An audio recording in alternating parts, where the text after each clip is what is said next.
Santa Paulina.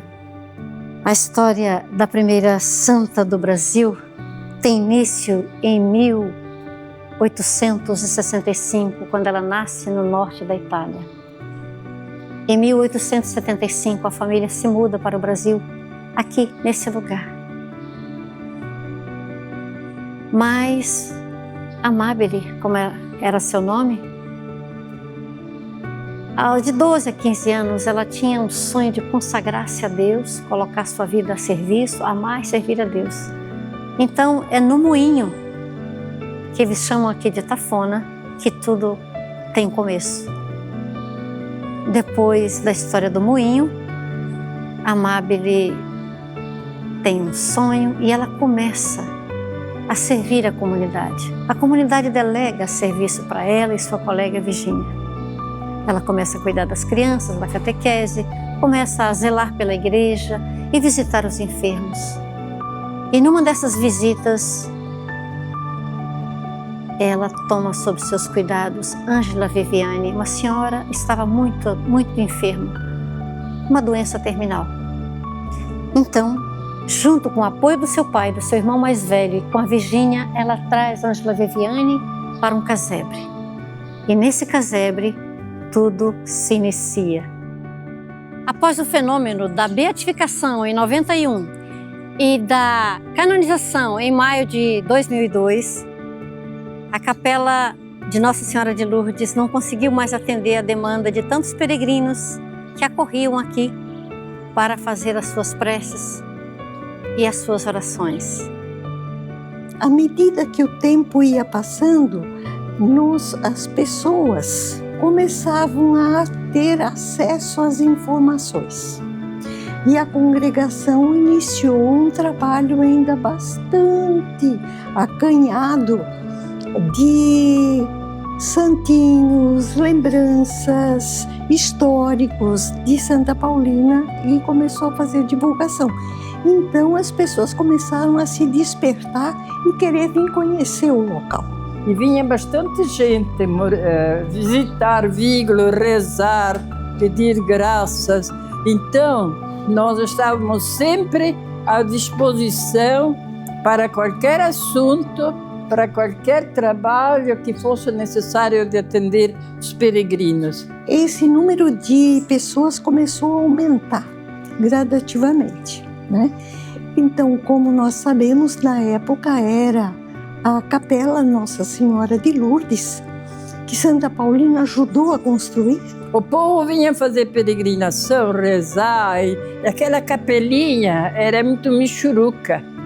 Então precisava um espaço maior para as pessoas se expandirem, fazer a sua oração, as suas preces, com bastante liberdade. Então, na época, quem administrava o espaço era a irmã Maria Monfort, que, muito preocupada com a situação, conseguiu construir o que nós temos hoje como restaurante, e o segundo piso a gente celebrava. Mas aos poucos também começou a ficar pequeno. E a partir daí, então, a solução era construirmos, né, um espaço maior. E foi um período bastante extenso até que tudo se concretizasse. Uma das irmãs estava fazendo uma viagem de Santa Catarina para São Paulo e no avião, em conversa, citaram a necessidade de construção de santuário. E nesse voo havia um arquiteto de Brasília, o senhor Perdomo, que depois, em contato com outras pessoas de Florianópolis, resolveram se interessar no ramo deles, né? E em conversa com a irmã Monfort, sentados na mesa para almoço, ele pegou um guardanapo e desenhou a proposta do santuário. E isso foi um pouco adiante. E nós, a equipe do governo geral, né, colocou a apreciação das irmãs essa proposta. E até já estava um pouco adiantada, mas ela foi recusada. As irmãs não gostaram.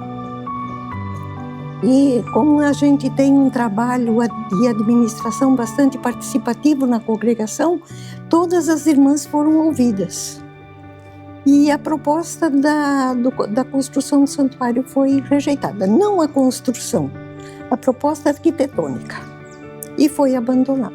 Daí nós colocamos a proposta a nível de Estado. Para as empresas de arquitetura que quisessem participar, se manifestassem.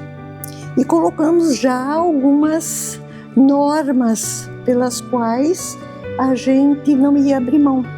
Por exemplo, ter abertura de mudar a proposta, de alterar a proposta que nós sentíssemos necessidade. E 3 empresas se propuseram a fazer. Uma de Florianópolis e 2 de Blumenau. E acabou, depois começamos a conversar, a negociar e, evidentemente, optamos por aquela que nos apresentou maiores possibilidades, que foi a empresa de Blumenau, a Herwig Schmidt. Na época eu era colaboradora da Herwig Schmidt Arquitetos, um escritório maravilhoso, ao qual eu sou muito grata. E pelas mãos do Chimizo, ele me sugeriu e me convidou para ser a coordenadora geral deste projeto. E foram algumas vezes, em que nós apresentamos onde não tinha um escopo 100% definido.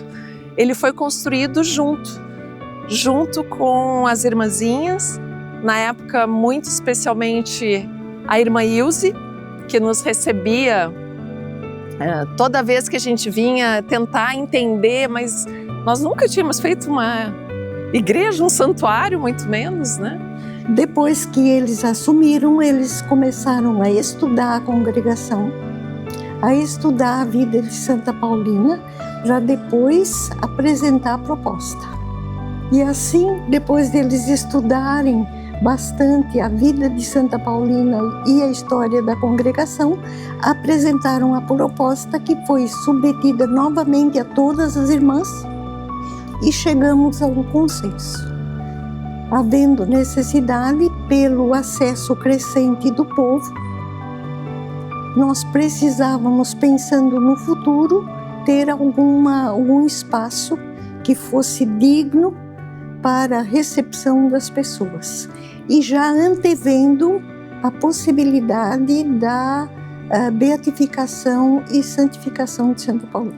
E a irmã Ilse, com toda a sua essência, sempre nos colocando muito que queria que o santuário representasse a simplicidade, a fortaleza de Santa Paulina, e é o que o projeto acabou trazendo. A partir de um olhar de cima, a gente enxerga uma planta quadrada, mas por dentro, assim como toda a essência do artista, a essência do coração da gente por dentro, ele se desenvolve com as capelas, com a parte do altar e com a elevação para o céu. Tanto que o santuário, aquela curvatura, se nós olharmos de frente, ela faz lembrar o véu de Santa Paulina. Eu vi quando começou. A primeira batistaca tinha aqui na subida da colina, subindo aqui, a primeira batistaca 10 metros de profundidade. Aqui subiu. Aí vieram as outras. Aí foi construindo o santuário. Mas eu vi nascer. É uma coisa extraordinária.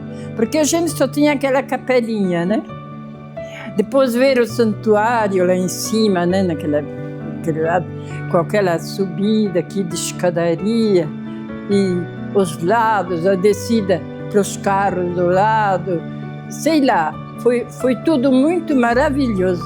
Então, eu gostava de ir no lado de cá, que era o monumento lá em cima, e olhar é diferente, né? Então a gente olhar, subir aquilo, é demais, né? Depois a escadaria, a subida na frente, assim, né? Muito, muito emocionante. A gente lembra ainda e a gente sente saudades. A gente pode dizer que Deus tem os seus caminhos. Eu penso que isso diz respeito desde a vinda dos imigrantes. Eles poderiam ter sido destinados para outro espaço, porque na época era o governo de Santa Catarina que destinava os migrantes para as regiões de acordo com a procedência deles. E a Santa Paulina, a família dela e mais algumas famílias foram destinadas para aquela região. Então a gente percebe a mão de Deus já ali, né? E quando tudo foi crescendo e foi nascendo, a gente sentiu a necessidade da conservação deste parque ecológico. Se nós temos conhecimento, não sei quantos santuários estão encravados em parques ecológicos. E nós temos o privilégio de termos o Santuário Santa Paulina num parque ecológico. E dada a situação de mundo, é uma responsabilidade maior ainda a partir de nós, para que isso seja conservado e a partir daí a gente possa também conscientizar o povo, conscientizar as pessoas que chegam até lá da necessidade de a gente conservar e manter com muito carinho. Era pelo tanto, né, que a gente esteve sempre presente com as irmãs, a natureza já é o maior templo que Deus nos deu. E essa sensibilidade de acomodar num grande platô, inserido no meio do riacho, no meio da observação. O som, ele é o som da espiritualidade aqui.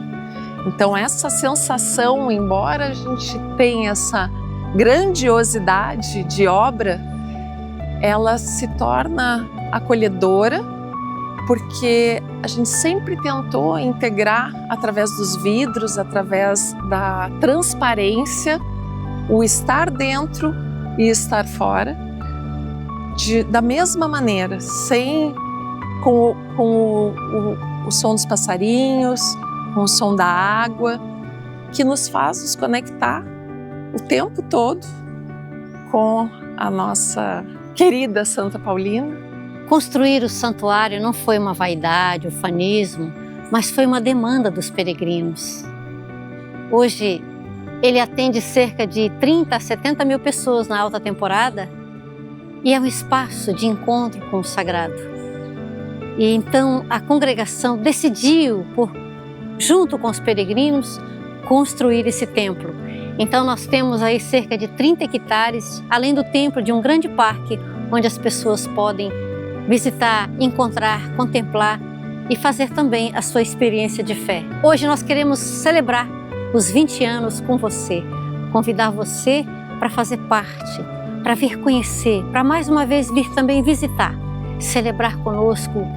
Gratidão a Deus por esses 20 anos de história, de memória nesse solo sagrado, de amor e fé de uma mulher que deu tudo de si em favor da vida e em favor da fé.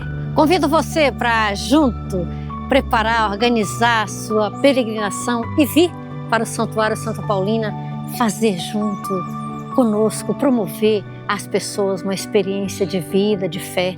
Pisar nesse solo sagrado significa trazer muito de você e levar a graça de Deus com você e ser também bênção onde quer que você esteja. Então, organize seu grupo, organize a sua peregrinação, venha confirmar a sua fé no Deus da vida aqui no Santuário Santa Paulina.